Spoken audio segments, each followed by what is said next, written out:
with the Academy Awards coming up, we got to thinking about something, and you might not realize that right here in Prescott, some of the most iconic Westerns in the history of American cinema were shot, so we came here to find out more.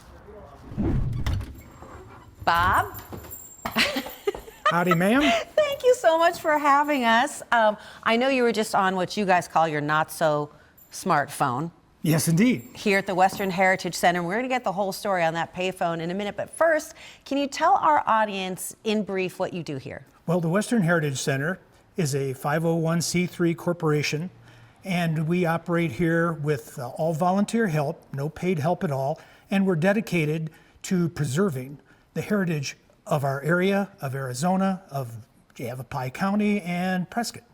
Part of what you do to preserve the history here is preserve all of this incredible Hollywood memorabilia. And since award season is upon us, we wanted to ask you about some of the movies that have been shot here in Prescott. And of course, Steve McQueen was in that phone booth. Yes, ma'am.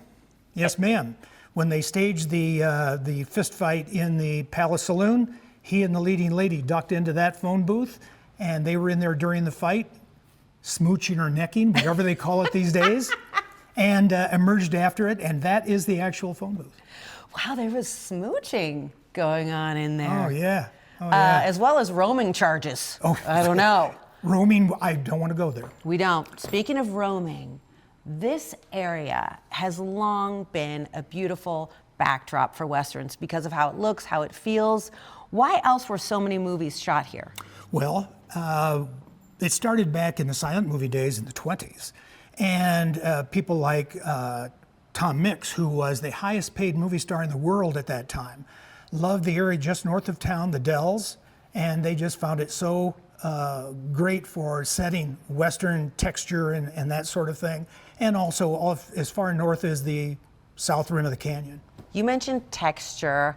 I've learned that sometimes crews would come here with just a director, a cinematographer, a villain, and a couple actors, and then pick up locals to play cowboys because they really were cowboys. They really were. They really were. And one of the interesting things is when you watch old Tom Mix movies, a lot of the extras are wearing ties and white shirts under all their cowboy gear because they get to be in the movies. That's fancy as a huge deal. It was a big deal. Well, I can't let you go without asking you to drop some heavy names of some famous notables who have been right here in downtown Prescott working on some of these movies. I'll start you off. You got your Tex Winter, right? Or Tex Ritter. Tex Ritter. John Wayne. John Wayne.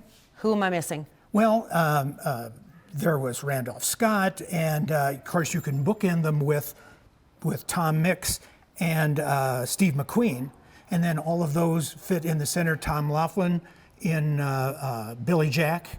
And the fight scene at the end of the movie was right across the street from our shop here. So on the courthouse? Right on the courthouse grass, right over across the street. Yeah. Amazing. So if anyone wants to see some of these incredible posters and movie props, they can come here to the Western Heritage Center. I mean, you guys do more than just preserving Hollywood culture of these Westerns. You also promote scholarships. Absolutely, we do. And we sponsor 2 to 3 or 4 scholarships a year, and to students and young people who we feel are leading a life that is exemplary of maintaining the Western heritage of this area.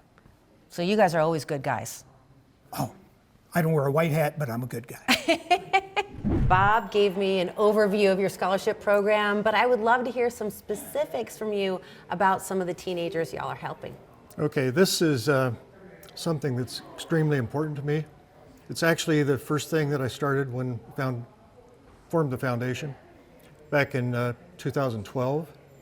So our first fundraising event was 2013. Our first scholarship was 2014. And the requirement for this is these kids need to be doing something that helps preserve our history and heritage. So that can be Western music, Western art, rodeo, FFA. Could be, cowboy poetry, anything like that. But it has to become a major part of their life. What a beautiful program, and congratulations for starting it and helping so many young people. I cannot get enough of these gorgeous photos, and I know that funds you guys have raised have bought saddles and fiddles and even tuition money. Yeah. Do you track some of these kids, and how do you decide what they're going to use the money for? Well, one of them's in Nashville right now, actually making a big splash. But yeah, these kids, probably 50–60% of them have gone on to college. Some are still involved with rodeo. Most of them are homeschooled. They're very bright kids. Some of their resumes and information that they provide, just incredible. I actually get teary-eyed when I read some of this. I know, Dennis, it was getting to me too. Well, I can't wait to see what's coming up next for some of the students that you guys have helped, and you get an A+. No, thank you. We've, I think, 21, 22 scholarships now since 2014. 2 years ago, we did 4 scholarships. This past year, 3. Depends on the qualifications and how many applications we get, that sort of thing. But these kids are polite. They're just driven. They have a passion for what they do, just like we have a passion for what we do. Well, thank you so much, Dennis. Polite teenagers. What? Believe it or not, it's unbelievable. They come in, talk to us, and everything's yes, ma'am, yes, sir. It's just really refreshing. Well, thank you, sir. Thank you to Western Heritage Center for sponsoring this segment.